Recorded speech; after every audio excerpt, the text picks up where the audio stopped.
Betty was pronounced dead on arrival at Mulago Hospital on Tuesday evening this week. She was rushed there by well-wishers who picked her up from Central Police Station, where she had been dumped by her torturers after they were done with her. She was a 43-year-old businesswoman who had retired from a career job as a banker at Centenary Bank in January this year. Betty then started a merchandise shop in Kasese district, her birthplace, and juggled it with selling cars, a job her boyfriend Edson Muhindo Kanyampindwa was well acquiesced with. Little did she know that 2 years into the trade, she would end up being brutally murdered. The deceased is my sister, called Katushabe Betty. We come from Kasese in Bwera. Yeah, in the recent past, actually, on Monday, I talked to her, and she was in good condition. And it so happened that yesterday, that's when we got the news of her demise. Yeah, Betty was taking care of our siblings. Some of our siblings were staying with her, and she has died when she has no kid. On the weekend before she died, Betty had visited her friend Agashe Ann, a long-time colleague at the Centenary Bank.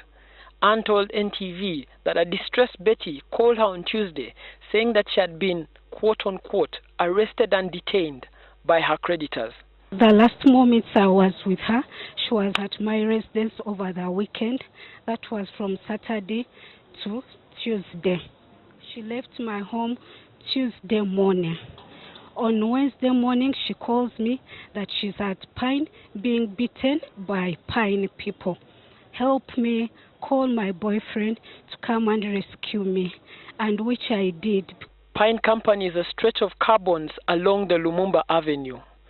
The only company that Betty had business with within the Pine perimeter is Sowana Investments Limited, her lawyers claim. Sowana Investments, a private car firm owned and run by a man identified as Sebufu Mohammed. In September 2015, Betty had undertaken to purchase a Toyota Premio car from this bond at 21 million shillings. By the time of her alleged kidnap, Betty had a pending balance of 9 million shillings. NTV talked to a trader who dealt close to Sebufu on the day that Betty was allegedly kidnapped, and he narrated the shocking details of her last minutes behind the camera.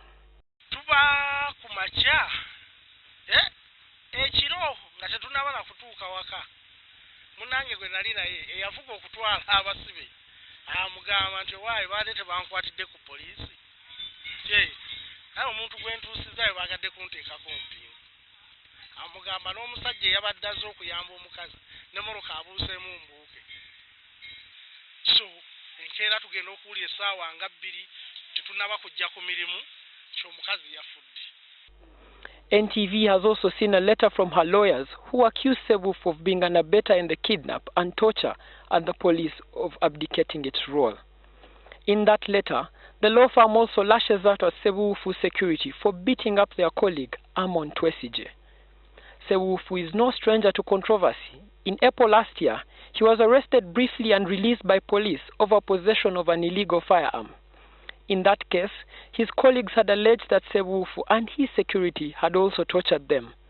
Uganda records high numbers of torture each year. In the last 3 years alone, there have been a different 897 cases of torture. In 2014, 39 cases of torture reported in Kampala were lodged with the Uganda Human Rights Commission, and in 5 of those, people had been killed as a result of the torture. I call upon the government to come and rescue people because from what people are being talking, most people are being tortured and are not being helped out. Far be it from us to conclude, but Sowana Investments Limited, known as Pine, across the street here, is just 200 meters from the Central Police Station. The eyewitness statements that we have had allege that Betty Katushabe Donna was tortured and killed just 200 meters from the Central Police Station. Our eyewitness accounts also allege that the Uganda police was called in to rescue Betty when she was still alive in a torture cell run and operated by Awan Sebufu Mohammed, and police did not respond to that. Raymond Mujuni reporting for NTV.